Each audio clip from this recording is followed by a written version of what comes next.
അല്ല, ഈ സദാചാരം എന്ന വാക്കിൻ്റെ അർത്ഥം എന്താണ്? നല്ല ആചാരം അല്ലെങ്കിൽ നല്ല നടപ്പ്. പക്ഷേ ഈ വാക്കിനെ ഇന്ന് നമ്മൾ എങ്ങനെയാണ് ഉപയോഗിക്കുന്നത്? പോസിറ്റീവായിട്ടാണ്.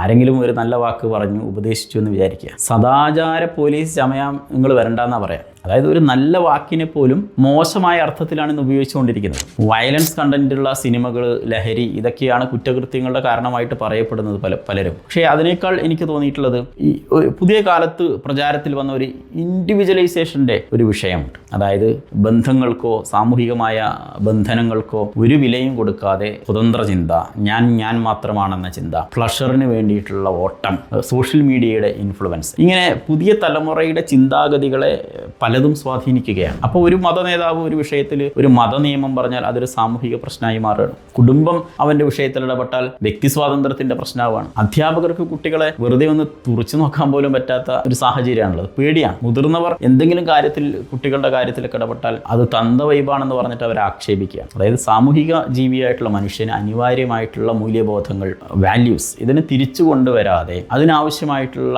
കലാ സാംസ്കാരിക ഇടപെടലുകൾ നടക്കാതെ മാറ്റമുണ്ടാകുമെന്ന് നമുക്ക് പ്രതീക്ഷിക്കാൻ കഴിയില്ല.